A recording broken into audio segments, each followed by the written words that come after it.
Welcome to Yan Security, School Safety and Emergency Event Management. I'm your host, Elisa Watlington, and here is a little bit about us. Um, so I've been with GANS as their marketing communications specialist for a little over a year.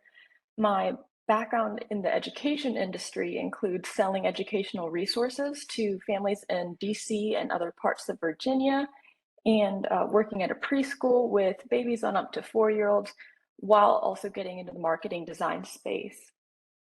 My co-host here, Brian Denmead, he is a field application engineer and what I would call a tech guru. He joined CBC 14 years ago when he began with the technical support side, mainly building NVRs and DVRs, and he has extensive technical background and knows various technology inside out. A little bit about what we're going to be talking about today includes emergency event planning, the technologies available to you, Alyssa's Law, our technology, GANS D2PD, funding and grant resources, and then we'll be answering questions at the end.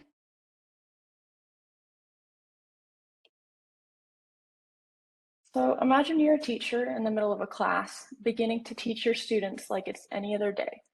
Then suddenly you hear gunshots ring out down the hall from you. Would you know what to do at that moment? When this happened to Dara Haas, an English teacher who was teaching during the Marjorie Stoneman Douglas High School shooting, she said, "I just prepared to die." Unfortunately, many teachers across the country aren't prepared to face this kind of emergency, and that's why emergency event management, planning, and training are beneficial for every school.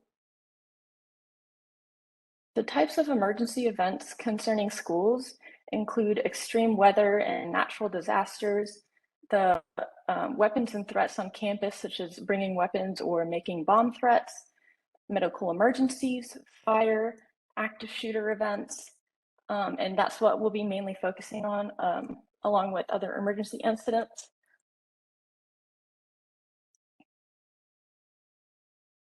Some important terminology to know and to be able to distinguish includes evacuation, shelter in place, relocation, lockdown, and lockout.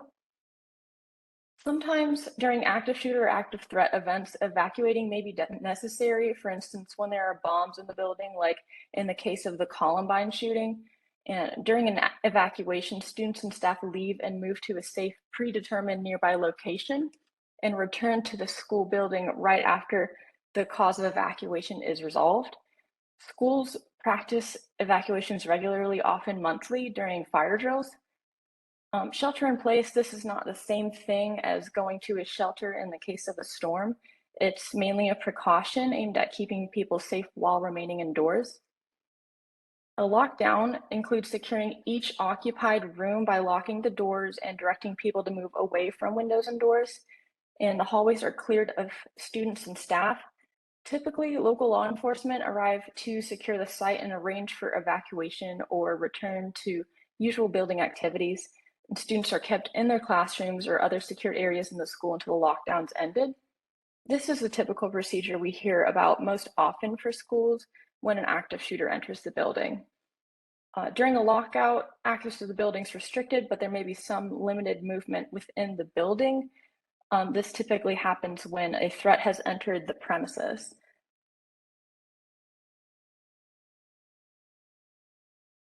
Creating multi-level plans, a lot of school districts already have these in place, but how well do you know your plans and how many drills have you had this year?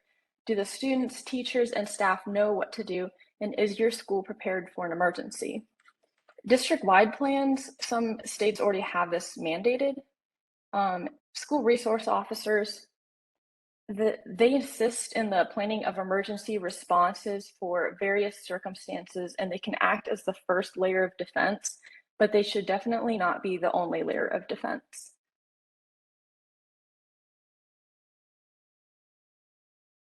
Some things that you can do right now include getting a direct to police emergency communications device and security system. We'll get into that. You can get a behavioral threat assessment. It's a systematic process that's designed to identify situations and persons of concern, investigate and gather information, and assess and manage the situation in order to mitigate risk. This was developed by the NCSBI, the North Carolina State Bureau of Investigation, to take a proactive approach to prevent violence in our communities. Another thing you can do is apply red tape. Every classroom should have red tape marking off the safe area that would be out of sight through the doors, windows, should there be a shooting. A second area should be marked off if the shooter is at the window. You can also perform scenario-based training drills at school and create a task force to lead this. Parents, teachers, and students demand unexpected drills at school. To create muscle memory in responding to a life-threatening emergency situation, this should become part of teacher audits and evaluations. You can also consult with mental health professionals to teach stress management so that your kids are able to snap into action if need be. For instance, teaching them breathing techniques can help with stress management. Get security self-education. Here's some helpful tips. You can encourage your children to use their voices if they don't feel safe at school or they're experiencing mental health issues. Please talk to them about it and do whatever is needed to remedy the situation. Also, be sure to recognize the signs such as withdrawal and isolation, being bullied, making direct threats, etc. The Sandy Hook Promise talks more about this, and I'll provide you all with my sources after this.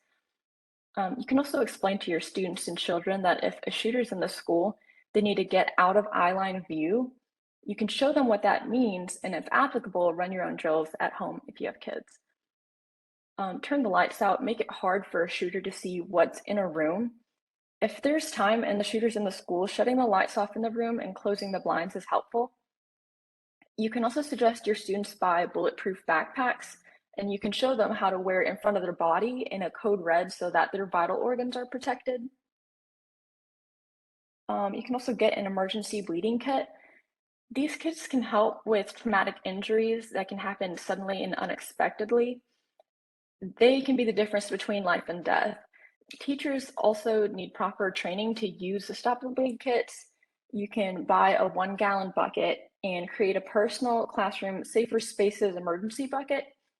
In the bucket should be your Stop the Bleed kit, a class list with emergency contact information, a flashlight, first aid kit, toilet paper, evacuation protocols, and other emergency goods.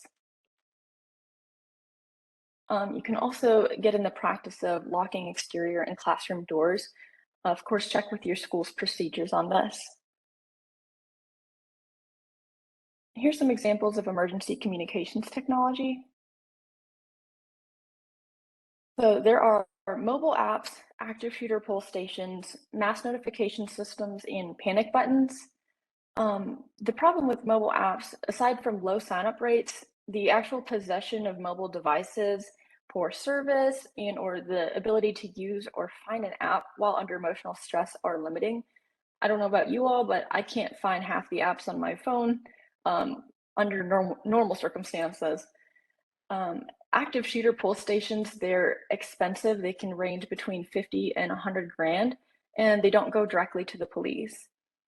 Mass notification systems, although this makes a great additional layer of security, these are not comprehensive communication systems, and their communication networks don't possess the ability to integrate security systems in a coordinated security response plan.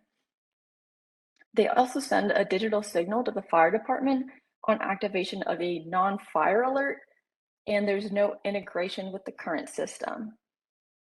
Then there are regular panic buttons, which provide no communications, alerts, or locations, and they don't go directly to the police. Other choices can include emergency phone stations, like what my college campus had, that only went to the campus police, which were generally 1 to 2 other students patrolling. I don't know about you, but as brave as I'm sure those students were, I would have personally felt safer at my college campus knowing we had a direct line of communications to the actual police and not just an emergency phone station to an operator I'd have to wait for or a couple of university students patrolling. Additionally, some schools will rely only on 911. The issue with that is that they'll be sent to the 911 operators where they'll ask questions such as, what's your emergency? Where are you? When did this happen? Answering these questions helps them know how fast they need to get to someone to the scene and who should be sent, like the fire department, ambulance, police, etc. But it can waste precious time during an active shooter incident. Some other technologies processes can last several minutes. We're talking 3 to 10+ minutes, and they're about 5 steps. Step one, you activate the system either via phone, regular panic button, or similar technology. Step two, you reach the 911 operators and explain the issue to them. Step three, you provide the location details to the operators. Step four, dispatch calls the police and tells them the incident and location. In step five, police are alerted and they're on their way. Upon arrival, police may be unsure of the location of the active shooter or the location of the current emergency. Most of the time during active shooter emergencies, communications tend to break down because police are unaware of where the shooters moved to since receiving the call. This is an issue even when the response time is 3 to 5 minutes.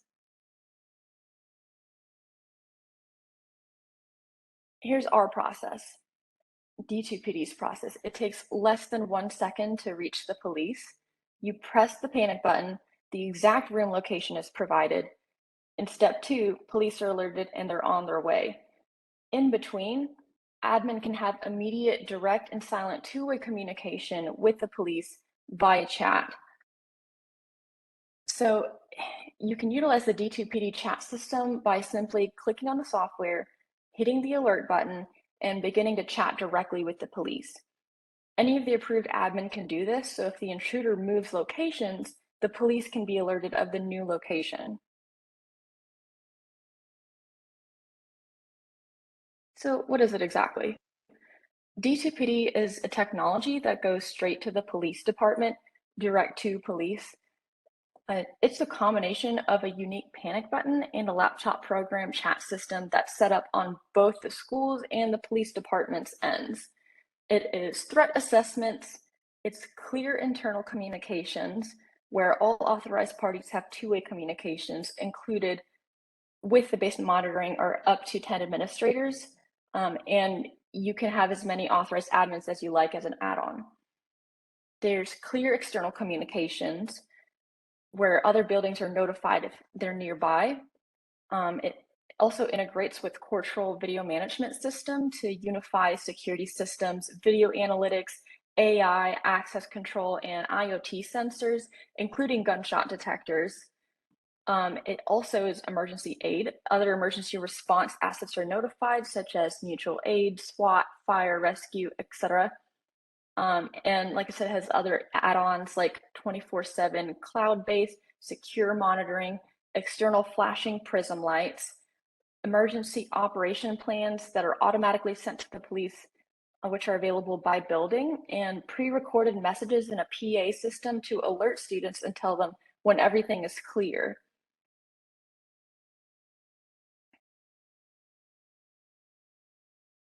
So Alyssa's law is based on the idea that time equals life.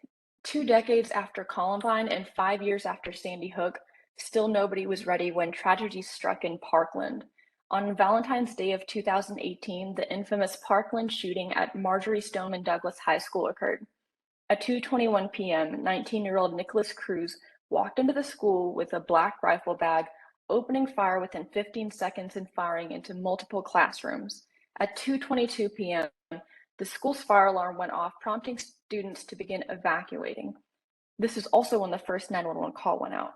2:23, the school's resource officer, Deputy Scott Peterson, issues a radio alert about possible shots being fired. He was later severely criticized for failing to enter the building as students were being gunned down. He said that he didn't know where the gunfire was coming from. At 2:28, Cruz enters the school or exits the school and runs toward the tennis courts and heads south. He blends into a crowd of students as they flee the campus. At 2:32, four Coral Springs police officers and two Broward County Sheriff's deputies entered the building for the first time. 3:41, an officer from the Coconut Creek Police Department arrests crews in a nearby neighborhood. During these events, it took the SWAT team 90 minutes to come to the student's rescue. One of the students said she didn't know it was a SWAT team when they came in and was afraid the shooter had come back with more people. At 6:27 p.m., then Broward County Sheriff Scott Israel announced that 17 people were killed in the shooting, one of which was Alyssa Al-Hadaf. Alyssa's law addresses the issue of law enforcement response time when a life-threatening emergency occurs. The law calls for installing warning lights and a panic alarm to provide the fastest possible support during a code red. In a code red, every second counts. Petitions have been started to ensure Alyssa's law gets passed at the national level. Alyssa's law was named after 14-year-old Alyssa Al-Hadaf, who, like I said, she lost her life in the Stoneman Douglas school shooting. Investigation of the tragedy found that the contributing factor to life loss was insufficient response time. The law would require all public elementary and secondary schools to install either silent panic alarms or alternative emergency mechanisms approved by the Department of Education. So, where is it currently? Well, it's most recently passed in New York and it has been passed in New Jersey and Florida. The other states with the legislation in progress are Nebraska, Arizona, Texas, and Virginia. There's, like I said, currently a petition to get this law passed on a national level. That link's on our website at gansecurity.com/D2PD. So D2PD, Direct to Police Department, how does it work? Here's a short video clip that should show you. As you can see, it's super simple, easy to use, and efficient. You can establish location and two-way communications and bypass the 911 operators.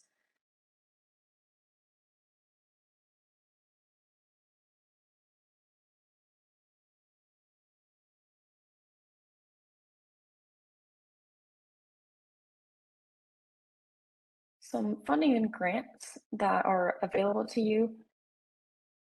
Here are just a few of the dozens of funding and grants you can find online for school safety. If you scan the QR code on your screen right now, it will lead you directly to our mini site for this, gansecurity.com/grants. Like I said, these are for school safety.